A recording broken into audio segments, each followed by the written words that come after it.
Bom dia, pessoal.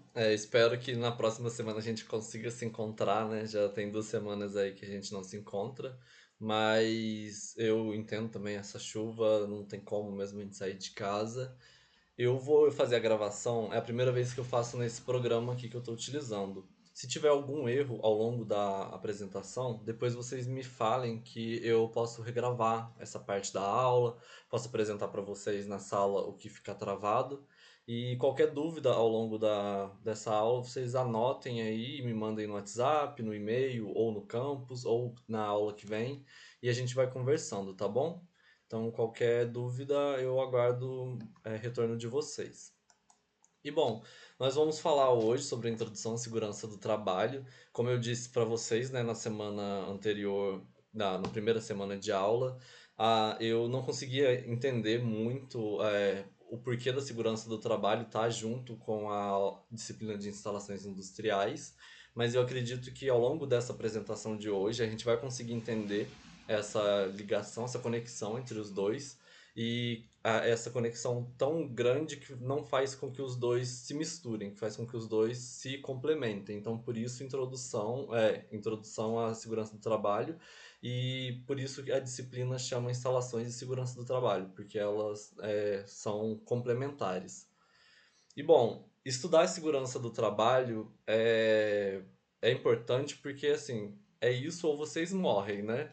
E ninguém mais vai se importar com a vida de vocês, senão vocês mesmos. É bom a gente já estabelecer isso, que dentro da empresa vocês são um número.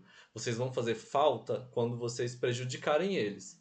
Mas se vocês não prejudicarem, tem outra pessoa que vai pegar o lugar de vocês caso vocês morrerem. Então, a única forma que vocês vão prejudicar a empresa é se vocês derem gastos materiais.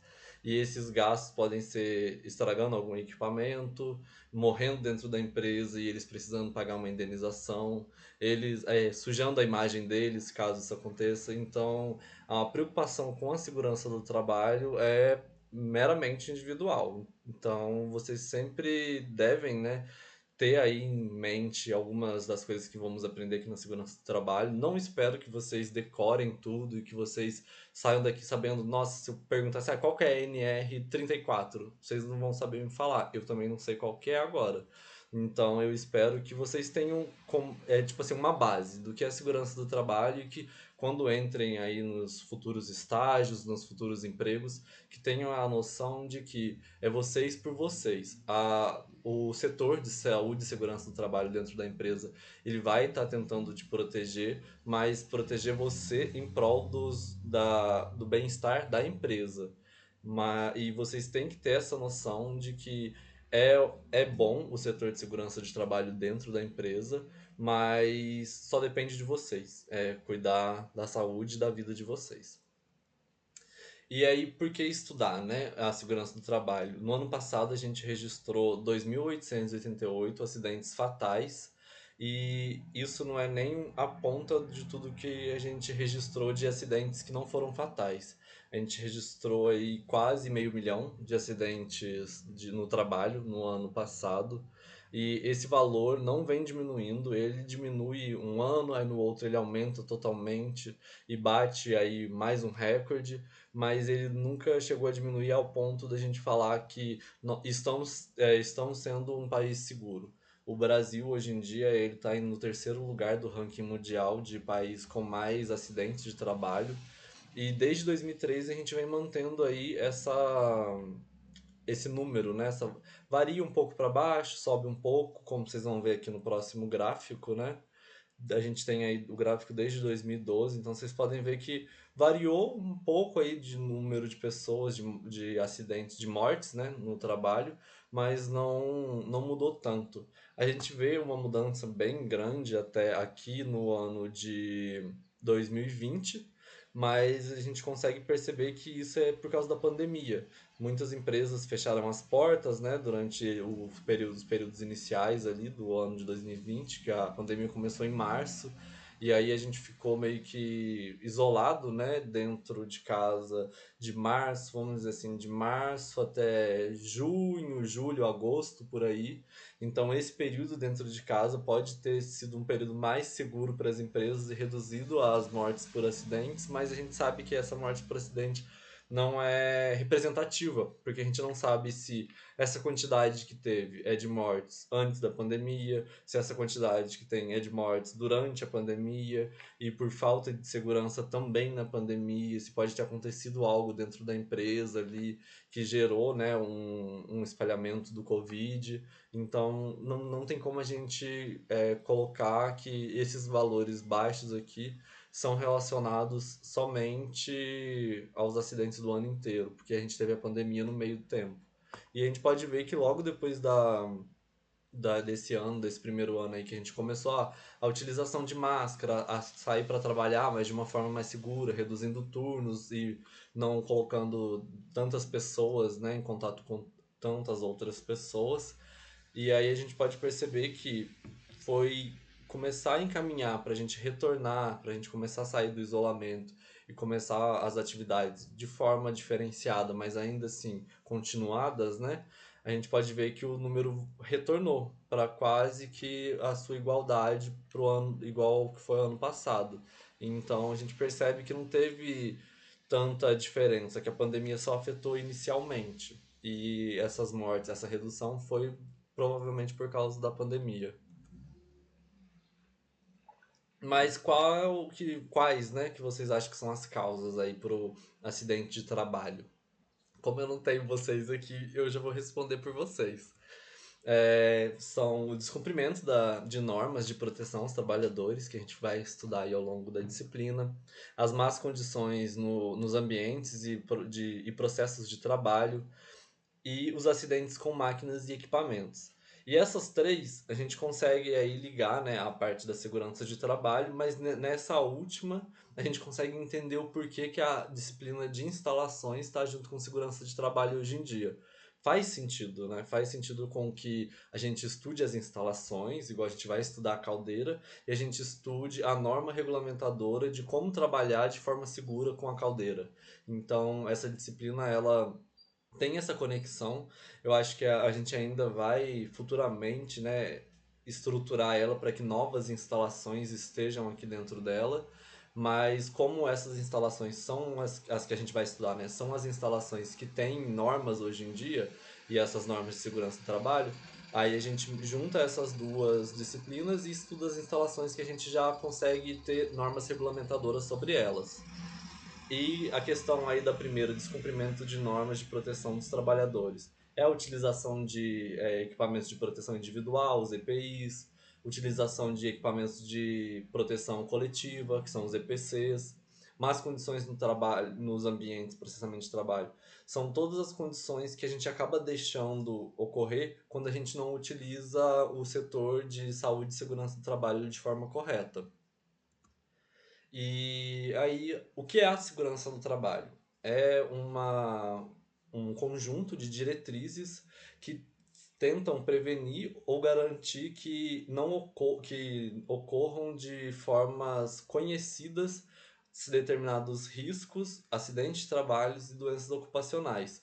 Então, assim, a gente não, a gente espera que esses riscos não ocorram, mas a gente informa onde eles ocorrem, como eles podem ocorrer, qual é o grau de severidade que eles podem ocorrer, e aí com isso a gente consegue garantir a redução.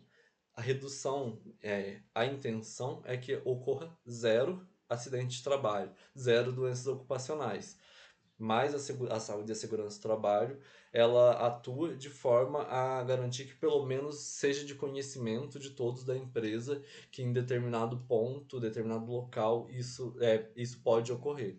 Então, a segurança do trabalho, ela vem aí, né, trouxe essa nuvem de palavras para que vocês vejam que ela pode ser conhecida, né, como a prevenção de acidente, proteção do trabalhador, comunicação. A comunicação é muito importante dentro da segurança do trabalho.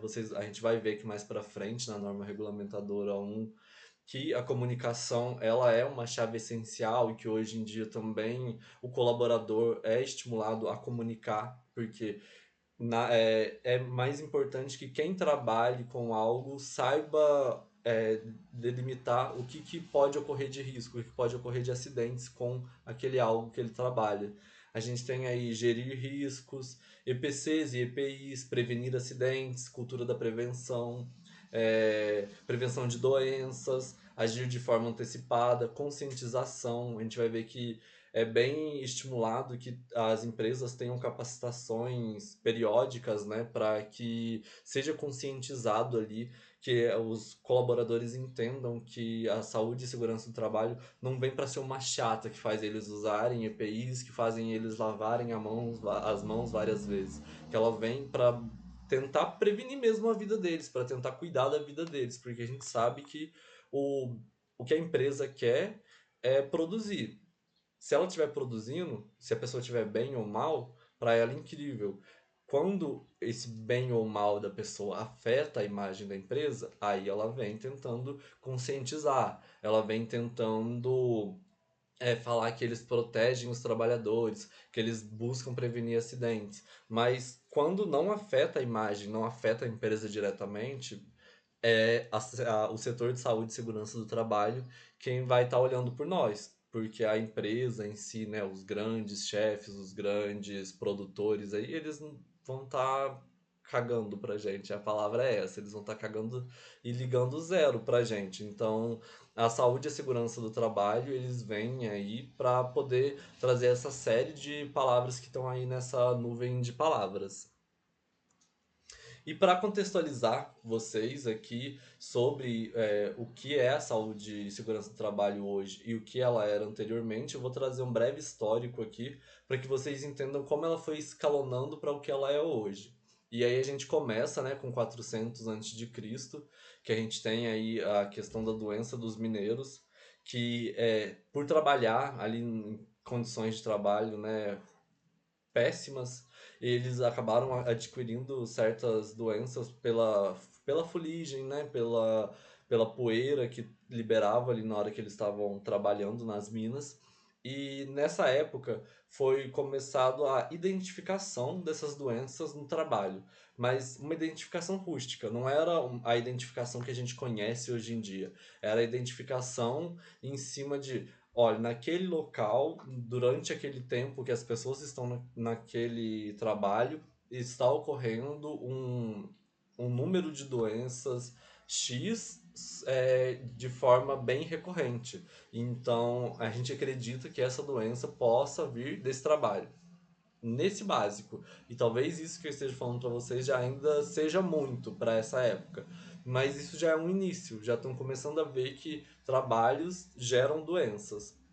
E aí, para tentar evitar essas doenças dos mineiros, os outros mineiros utilizavam a bexiga urinária de determinados animais como proteção respiratória, porque a bexiga urinária ela é porosa e eles acreditavam que essa porosidade ajudava a filtrar o ar que eles respiravam. Assim, não estavam de tudo errado. Utilizaram aí um primeiro EPI, né, a bexiga urinária de animais, como um primeiro equipamento de proteção individual, mas talvez essa porosidade não era o suficiente para proteger eles dessas doenças. E aí, em 1400 e 1500, a gente também tem aí referências que trazem a identificação de doenças que ocorriam também nas minas, que era por envenenamento por metais pesados, como o chumbo e o mercúrio, mas ainda assim, de forma rústica, uma identificação de doença no trabalho, mas não aprofundava, não tentava descobrir o porquê, como aquela doença ocorria, como evitar aquela doença, nada disso ainda. E aí a gente vai para 1600,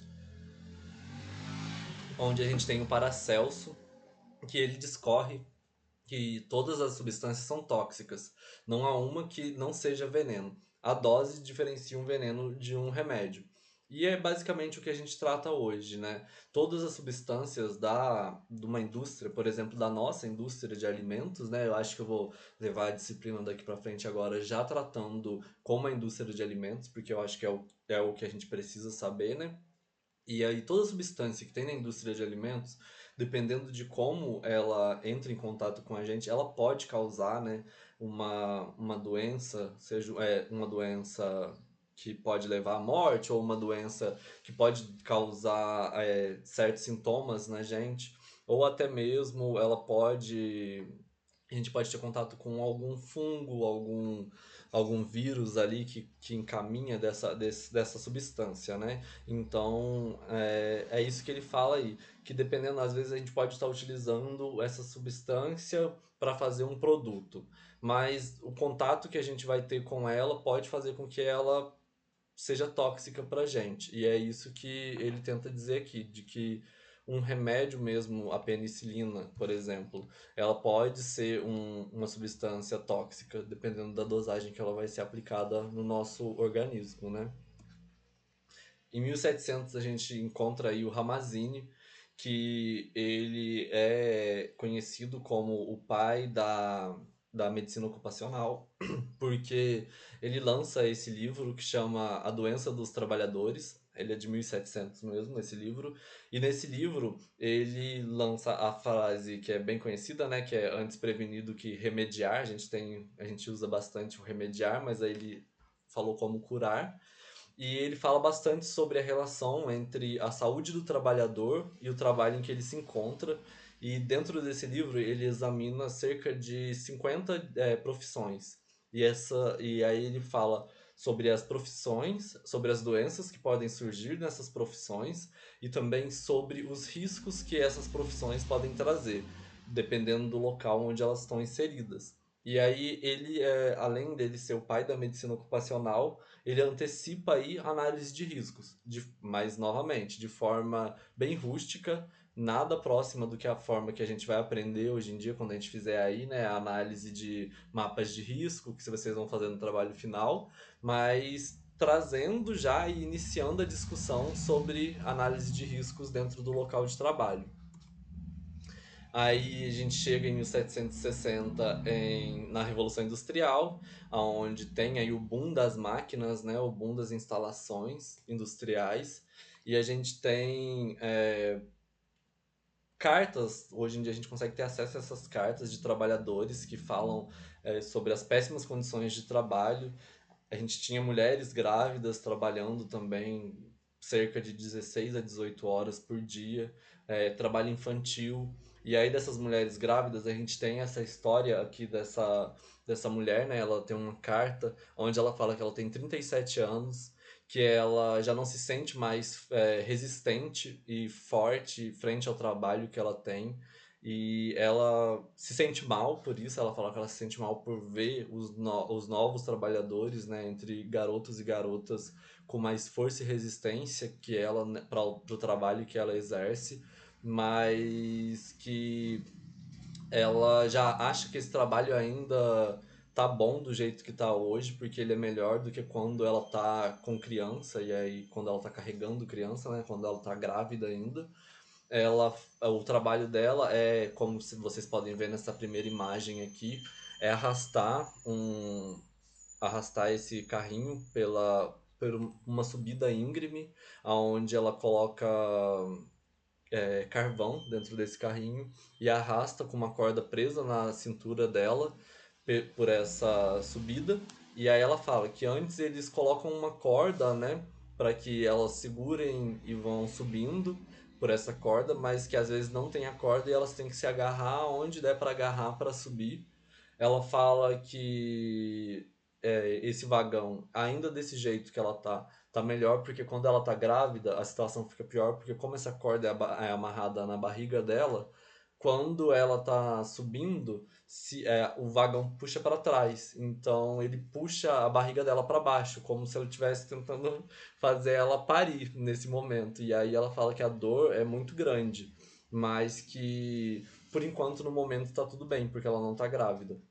E ela se sente muito mal por ela estar cansada do trabalho, por ela já não ter mais resistência. E isso hoje em dia a gente consegue ver que como era péssimo, né? Porque a pessoa ela se sente mal por não aguentar mais o trabalho e não pelo trabalho ser do jeito que é.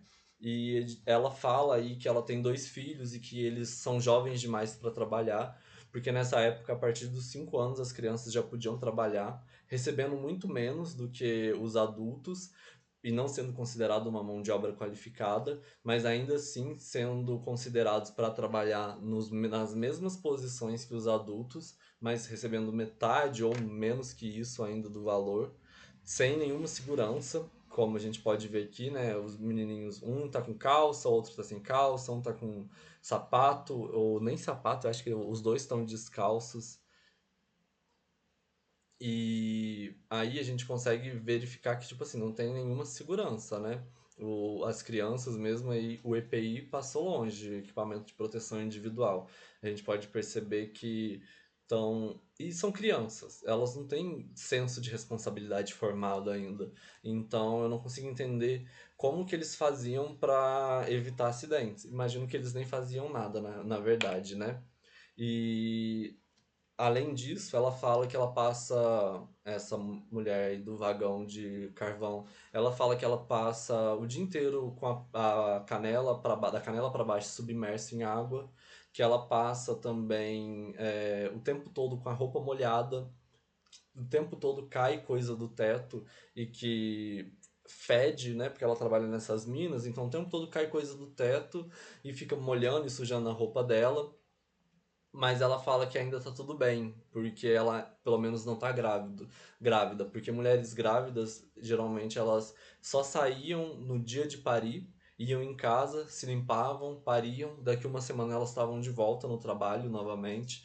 Então, assim, condições pior do que trabalho escravo, né, hoje desse pessoal aí. Pior não, eu acho que pior jamais, mas condições bem próximas à escravidão.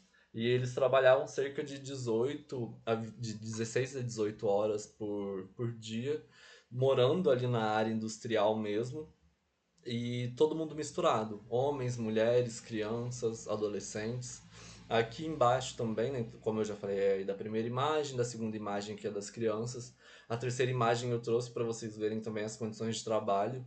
Esses homens trabalhavam aí nessas posições por cerca de 16 a 18 horas por dia. E assim, eu não consigo dar uma aula de 2 horas em pé na mesma posição sem sentir que a minha coluna vai quebrar e eu vou cair no chão. Imagina 16 horas vocês ficarem nessas posições.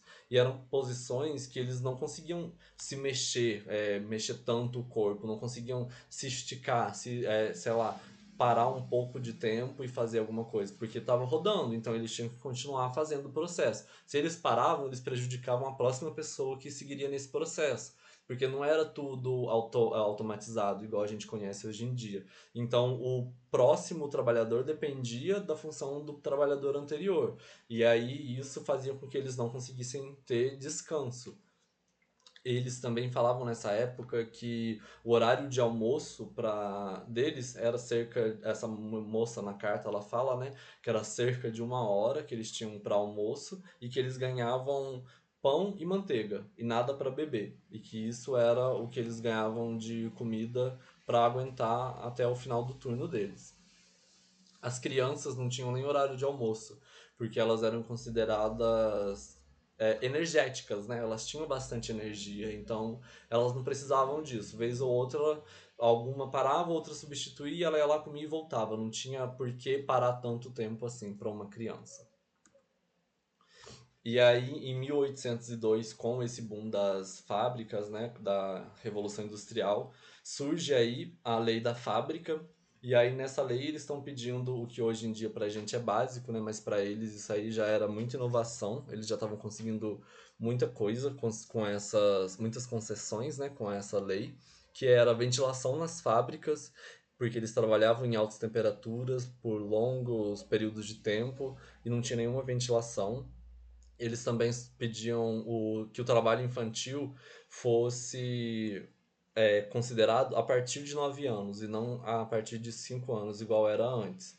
E aí, a partir de 9 anos, de 9 a 13 anos, eles poderiam trabalhar no máximo 8 horas por dia. E de 14 a 18 anos, eles poderiam trabalhar no máximo 12 horas por dia, com os menores de 9 anos indo para escolas financiadas, porque a partir da Revolução Industrial, eles começaram a precisar de mais mão de obra qualificada. E aí, para não investir em mão de obra que poderia, sei lá, durar no máximo 10 a 20 anos e depois poderia morrer, que seria investir, no caso, em qualificar pais e mães dessas crianças, eles começaram a qualificar as crianças. Então, eles começaram a colocar as crianças na escola e a partir disso as crianças começavam a ter uma qualificação básica ali para saber, talvez, ler, né? Talvez escrever alguma coisa e depois disso elas já começavam a ser introduzidas na fábrica para aprender as técnicas. Seria como se fosse um ensino técnico, né, que a gente tem hoje em dia nas escolas, nada próximo do que a gente tem nas escolas de ensino médio hoje em dia, mas ainda assim um ensino técnico para que elas se capacitassem, para que futuramente elas substituíssem as pessoas que não eram capacitadas.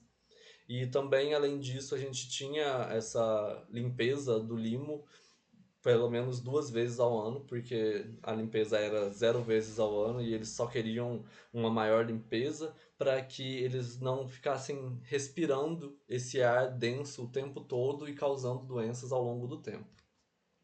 E em 1844, na Alemanha, surgem aí as primeiras leis específicas de segurança do trabalho. E essas leis são muito importantes, porque a partir delas, os outros países se inspiram em lançar também a segurança do trabalho e leis que lidassem, né, que padronizassem essa segurança do trabalho dentro do país. E aí a gente entra agora no histórico do Brasil, no histórico da segurança do trabalho no Brasil, onde em 1919, inspirado por essas leis que são lançadas na Alemanha, o Brasil lança a sua lei de acidente de trabalho. Em 1930, a gente tem a criação do Ministério do Trabalho, Indústria e Comércio, que hoje em dia virou o Ministério de Trabalho e Emprego, que é o MTE que a gente conhece hoje. 1943, esse ministério lança aí a consolidação das leis de trabalho, que é a CLT, que hoje a gente, né, que hoje rege aí os trabalhos de carteira assinada. A gente tem em 1960 a regularização do uso de EPIs dentro da CLT. E tem também em 74 a criação dos primeiros cursos de segurança, higiene e medicina do trabalho. E em 1978, junto com a criação das normas regulamentadoras, a gente tem o surgimento também do primeiro curso de técnico em segurança do trabalho. E o que mais me choca aqui dessa linha do tempo é esse último ponto, né? Que apenas em 2001 que foi proibido o trabalho infantil. E durante a minha infância, aí, 5 6 anos pra frente, quando a gente começa a ter um pouco mais de consciência do mundo e de ouvir notícias e guardar, né, de coisas que a gente tem na cabeça de nós, quando eu era criança eu ouvi isso. Quando eu era criança aí, entre 5 e 9 anos, eu lembro bastante dessa proibição de trabalho infantil, porque ela foi instaurada em 2001, mas até 2006, 2007, a gente ainda conseguia ver notícias de locais sendo fechados, de locais sendo descobertos com trabalho infantil, com a utilização de trabalho infantil, por exemplo, nas minas de carvão, que no norte do país. Então a gente tem não é tão antigo, é bem recente se a gente for levar em consideração que não faz nem 20 anos aí que a gente ainda tinha trabalho infantil sendo utilizado no Brasil. E assim, não é de se assustar se ainda hoje a gente encontrar alguns locais no Brasil que tem trabalho infantil, só tá bem escondido ainda. E aí, qual que é, né, a relação entre a saúde e aí aqui, a partir daqui a gente chama de saúde e segurança do trabalho, porque a gente vai ver que elas andam junto, que a pessoa pode estar segura e pode não estar saudável, e ela pode estar saudável e não estar segura. Então, sempre que for trabalhar sobre a segurança do trabalho, a gente precisa garantir também a saúde. Então, elas sempre vão andar juntas a partir daqui. E aí, a relação entre a saúde e segurança do trabalho e o colaborador é a busca, né, por manter a integridade física e mental desse colaborador. Esse mental, logo menos, a gente vai falar um pouco mais. É a redução de riscos ocupacionais que podem ocorrer ali dentro da empresa, do trabalho desse colaborador.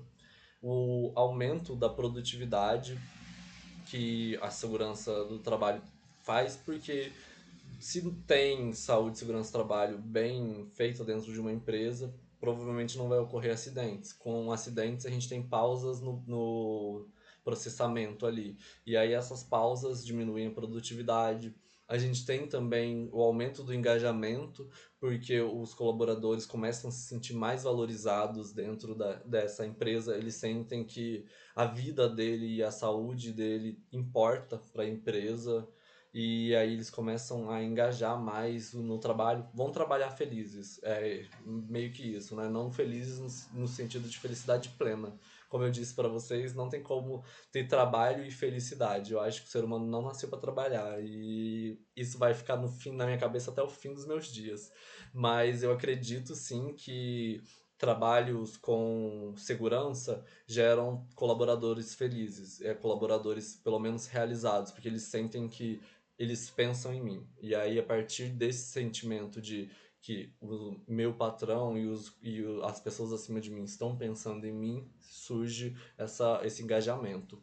E isso só tem a melhorar, né? A cultura organizacional dessa empresa. Além disso, como a saúde e a segurança do trabalho afeta o consumidor.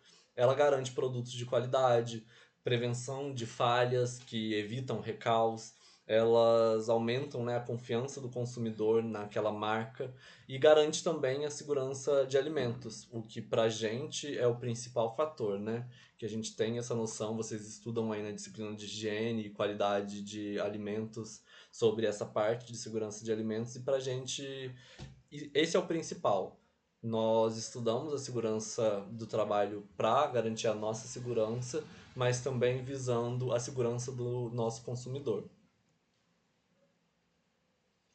E aí, os benefícios da saúde e segurança do trabalho para as empresas é que investir R$ 1 em segurança do trabalho economiza R$ 4, e essa economia vem, né, dos gastos que a gente vai ter com acidentes, transporte de acidentados, afastamento desses acidentados, contratação de mão de obra temporária para substituir esses acidentados, reabilitação deles, prejuízos materiais, porque muitas das vezes o prejuízo pode não ter só ocorrido com um acidentado, mas pode ter quebrado um maquinário. E provavelmente, se ocorrer um acidente, ocorreu porque algo está errado e aí tem esses prejuízos materiais, tem indenização do Ministério do Trabalho e Emprego. E o principal para a empresa vai sujar a imagem deles. E aí, sujando a imagem deles, isso vai afetar em muito as vendas deles e eles não querem isso. Então a segurança do trabalho só vem para agregar. Benefício para o colaborador, viver. Eu acho que para vocês, assim, porque eu acho que a gente tem que ter na cabeça da gente que nós não somos os patrões. Eu acho que aqui a gente não tem nenhum filho de patrão, né? Se tiver, parabéns. Você talvez não seja um colaborador, mas até então todos nós vamos ser colaboradores. Então a gente tem que pensar que um dos benefícios que a gente vai ter aqui é o de se manter vivos, né? Se manter com saúde e o setor de saúde e segurança do trabalho dentro de uma empresa, ele só vem para melhorar as condições de trabalho. E acredito que isso só tem a agregar para a gente. A gente pode ver, a gente vai ver, né? Eu acho que alguns professores comentam bastante isso com vocês, de que dentro de uma empresa, quando vocês entrarem, vocês vão entrar com, sei lá, 20 e poucos anos. Vai ter trabalhador de 40, 50 anos. Muitos deles vão ter uma certa barreira para aceitar comandos de vocês. Vão ter certas barreiras para aceitar que vocês compartilhem que a segurança do trabalho é importante por causa disso, de dar uma capacitação para eles de segurança do trabalho. Mas é importante que vocês consigam estabelecer essa conexão o mais rápido possível e esse compartilhamento aí de conhecimentos. Tentem sempre levar como compartilhamento de conhecimentos, porque é melhor recebido para esses colaboradores.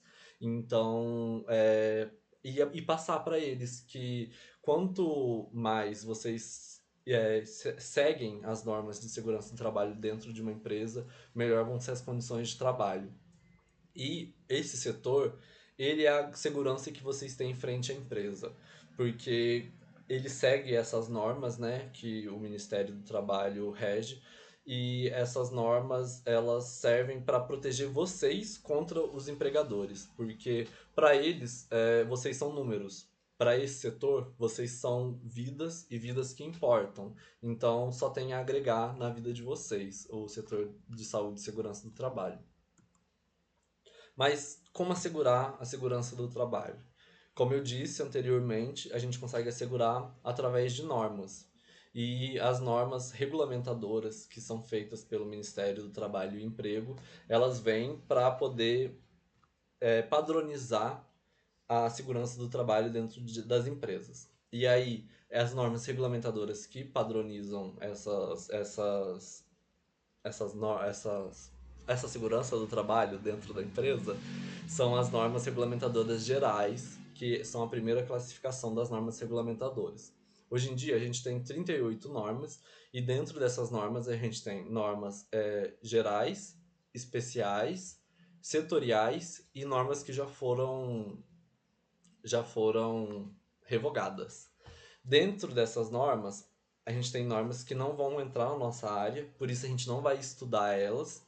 E tem normas também que elas não tem tanta necessidade de a gente estudar a fundo. Tem algumas de outras áreas que a gente pode estudar e dar uma pincelada, porque a parte de segurança para frente a essas temáticas é interessante. Por exemplo, aqui, para que vocês entendam melhor o que eu estou querendo dizer, essa norma 10 de eletricidade.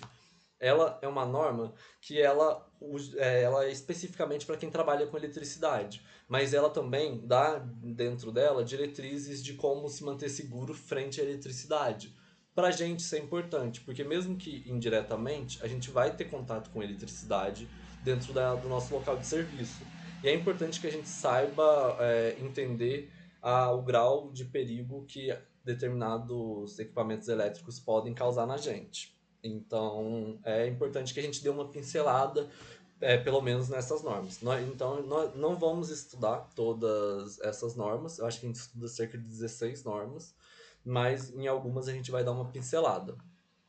E aí, dentro da classificação das normas, como eu disse, né, temos as normas gerais, especiais, setoriais e as normas revogadas. A gente vai começar aí pela norma 1, que ela é a que dá as diretrizes para as demais normas e como a gente vai entender as demais normas e como elas serão aplicadas nas empresas. É a norma 1 que vai falar isso. E a gente tem as normas especiais, que são as normas que são feitas para mostrar como determinado serviço é feito. Aí, em primeiro lugar, a gente tem a norma 06, que é a norma sobre equipamentos de proteção individual. Então, nessa norma, a gente vai entender como utilizar os equipamentos de proteção individual e quais equipamentos são utilizados para determinadas situações. E aí, esse é a definição das normas especiais. Normas que são feitas para determinar como são feitos determinados trabalhos.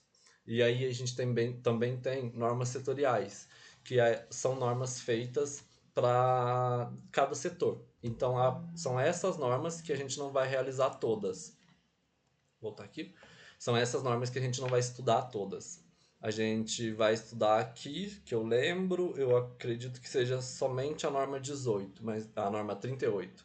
Mas a gente vai entender isso aí mais pra frente também. A norma 38 ela vai falar sobre frigoríficos. Eu acredito que vocês já vão estudar ela na disciplina de carnes, mas caso não, a gente pode dar uma pincelada nela também. E a norma 36, olha, como eu falei 38, mas é a 36. A 38 é sobre limpeza urbana. E aí aqui a gente tem as normas regulamentadoras, tem as revogadas, que é a número 2 e a número 27. Tem as de outras áreas, que são todas essas marcadas com esse X vermelho. Tem as que a gente vai dar uma pincelada, que são as normas em branco, que é igual eu falei para vocês sobre eletricidade. A número 11 aí é sobre transporte de materiais. E aí, como a gente estuda embalagens de transporte, talvez seja interessante estudar essa norma, mas eu vou dar uma olhada nela e caso seja interessante eu trago ela no final do estudo das normas. Temos também a norma de incêndio, que a gente vai estudar, vai dar uma pincelada nela quando a gente estiver falando sobre análise de riscos, que é a parte da matéria que vocês vão utilizar para poder produzir um mapa de risco de vocês. Então, nessa parte, a gente vai dar essa pincelada aí na norma de incêndio. E também tem as normas que eu coloquei aqui em rosa como aprendidas, que é a norma 24, que vocês estudam ela na disciplina de higiene na indústria de alimentos e na disciplina de qualidade também de alimentos. E tem a norma 36, que é essa de frigorífico, que é basicamente o que vocês estudam já na disciplina de carnes.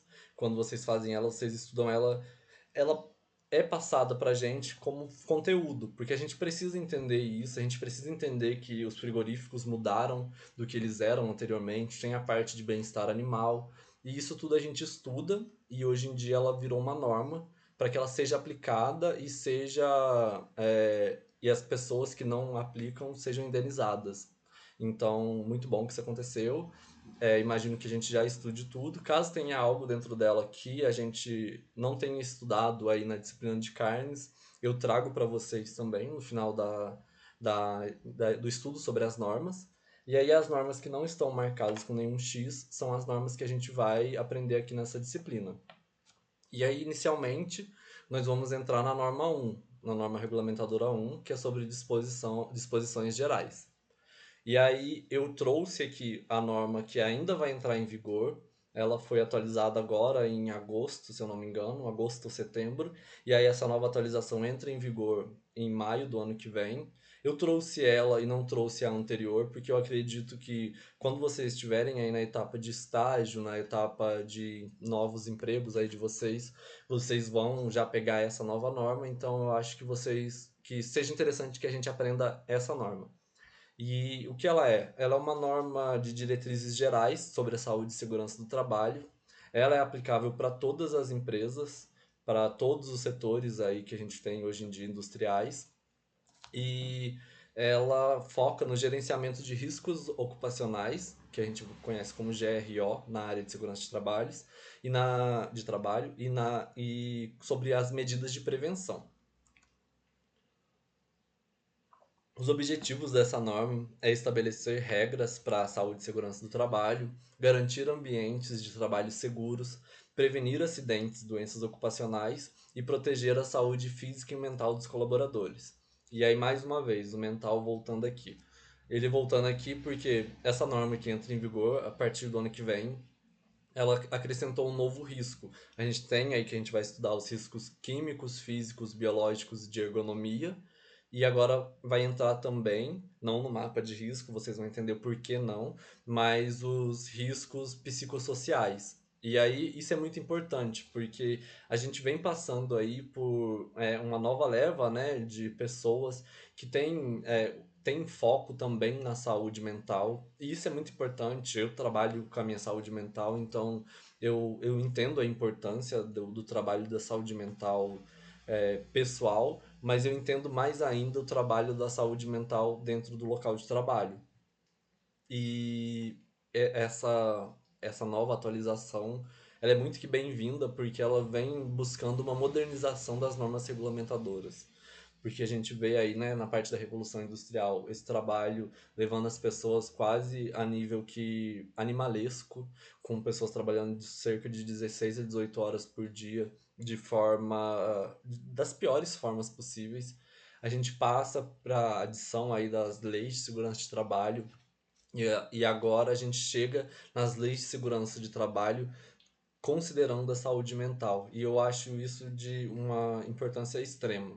E vocês vão ver aqui que ela ainda vai ter muita discussão sobre essa questão dos riscos psicossociais, vai ter muita discussão ainda em como trabalhar esses riscos psicossociais dentro da empresa, porque a gente não vai conseguir adicionar eles dentro do mapa de risco, não faz nenhum sentido que elas estejam dentro do mapa de risco mesmo, mas é algo que ainda vai precisar de pelo menos aí 1, 2 anos para que seja discutido e iniciado o trabalho desses riscos psicossociais.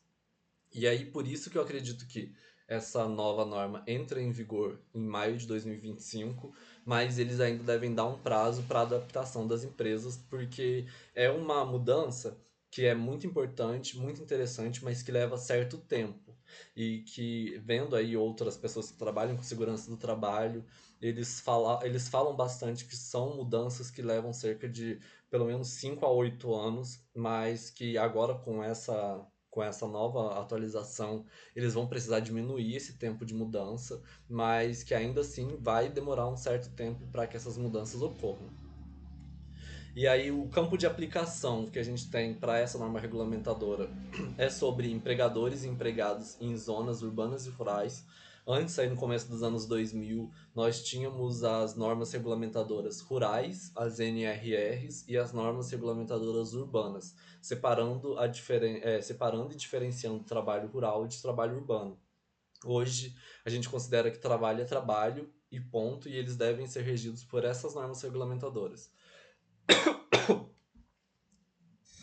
Essas normas são aplicadas para organizações públicas e privadas, incluindo órgãos dos poderes legislativo e judiciário também, e elas são aplicadas para todas as empresas que têm empregados sob o regime CLT.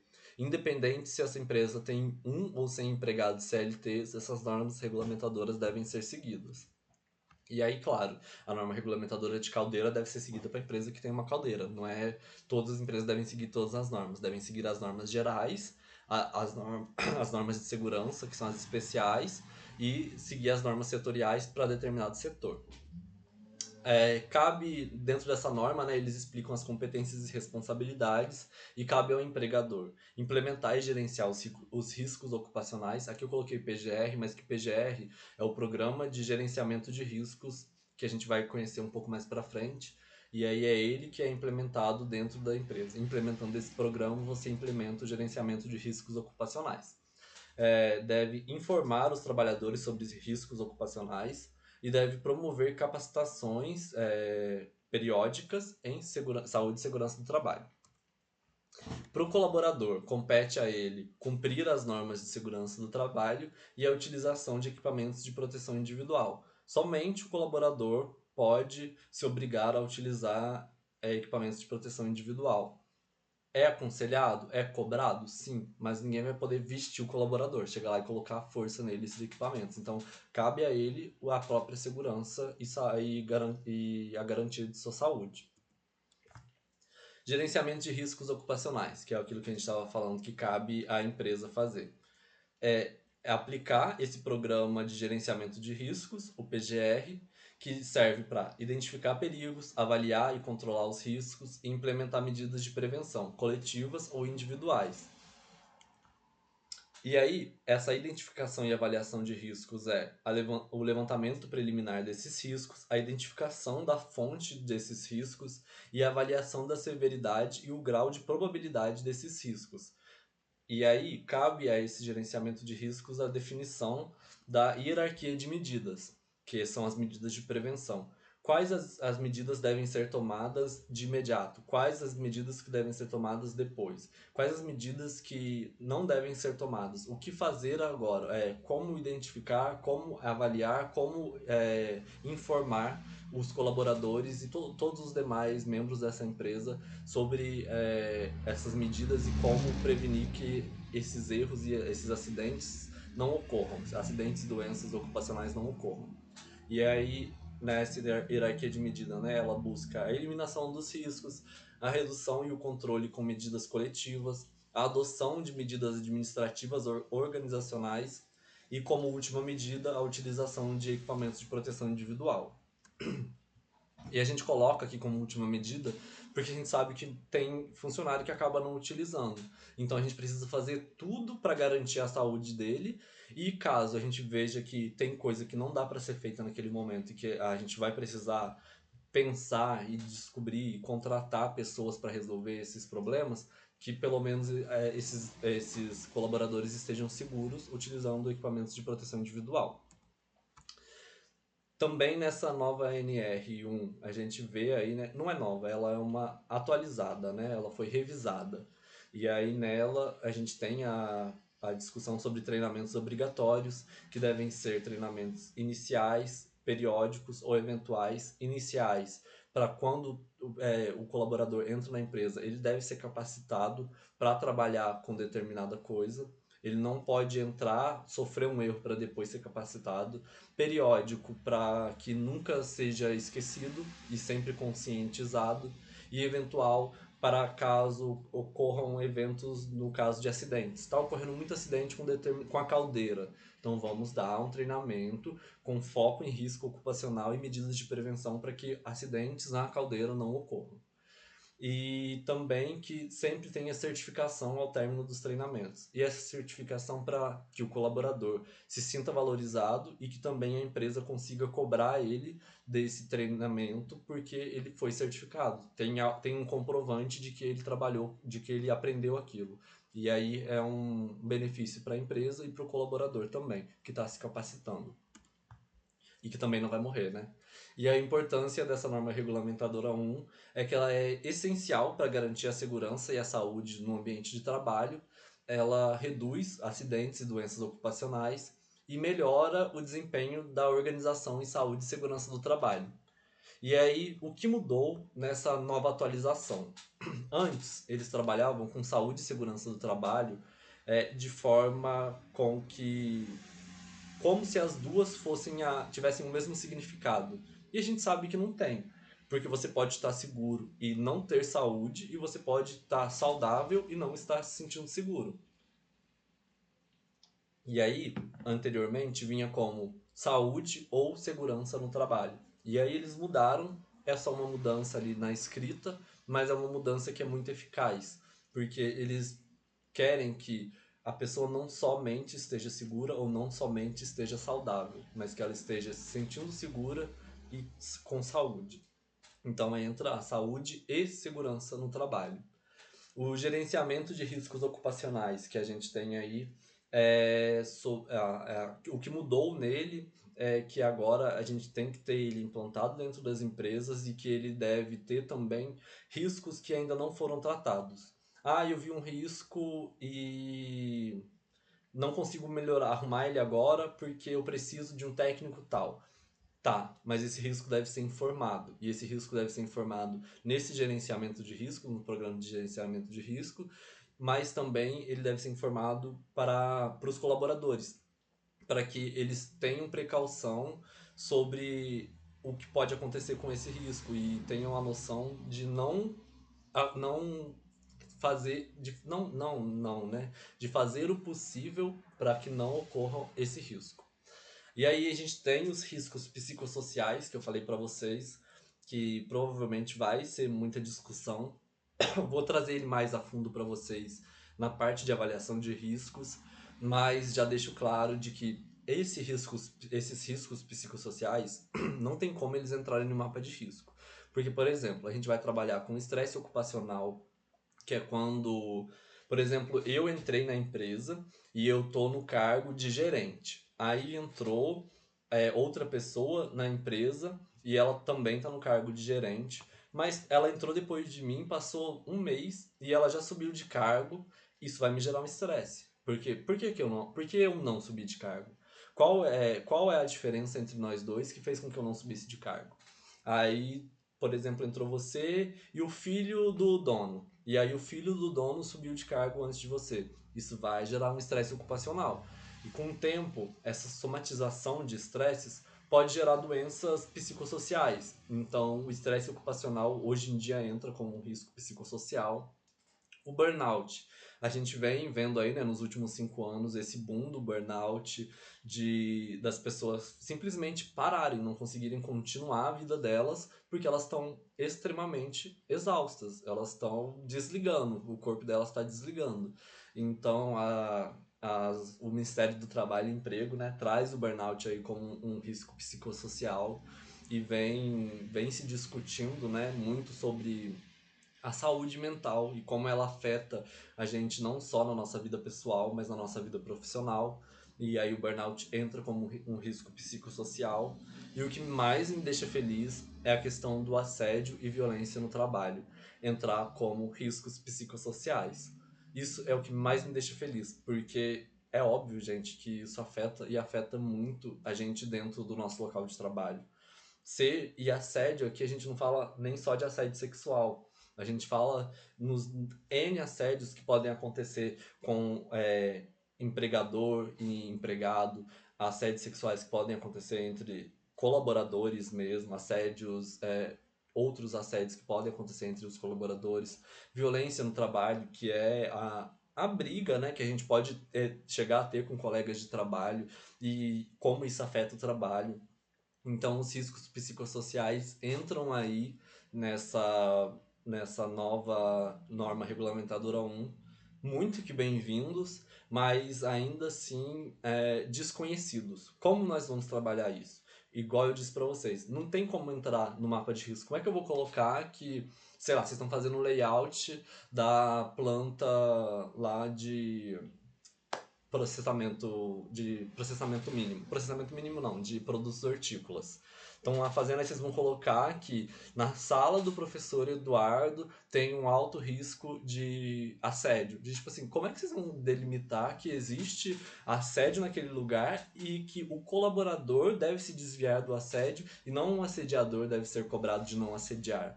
Não faz nenhum sentido. Então, por isso que eu acho que esses riscos psicossociais são sim riscos que devem ser avaliados na avaliação de riscos, mas não devem estar em mapas de risco, porque não faz nenhum sentido que seja identificado esse tipo de risco e que ele não seja tratado com o acusador, e sim com a vítima, entende? Porque é como se esse tipo de risco entra no mapa de risco, você está fazendo com que a vítima se desvie do abusador. Que a vítima não esteja, que ela esteja ciente de que ela pode ser abusada ali. E aí não faz muito sentido, né? Não faz muito sentido você colocar em cima da vítima esse tipo de esforço. Aí, além disso, o que mudou dentro dessa norma regulamentadora é a participação mais ativa dos colaboradores, que hoje também, que a partir, né, de maio aí, são cobrados para que tenham a ciência de que riscos podem acontecer e que eles podem apontar esses riscos. A gente tem na norma regulamentadora 1 o surgimento de que os trabalhadores, a partir do momento que identificaram um risco, eles podem se recusar a trabalhar enquanto aquele risco à saúde ou à segurança deles não for resolvido. Então isso é muito importante também, que é cada vez mais dando voz ativa a quem realmente faz. A gente tem aí o plano de ação e inventário de riscos, que entra lá no gerenciamento de risco. Aconteceu não, foi identificado tal risco. Não é possível de ser resolvido nesse momento. Ele deve ter um plano de ação realizado. Deve ser identificado, informado e planejado para quando ele pode ser resolvido e quais são os planos para que ele não gere acidentes nesse período de tempo enquanto ele não é resolvido. E além disso, também o que mudou foi a capacitação e o treinamento dos colaboradores, que agora passa a ser não, né? Eu acho que ela já era obrigatória, mas que passa a ser estimulada cada vez mais e de forma inicial, periódica e eventual. E bom, pessoal, é isso que eu tinha para trazer hoje para vocês.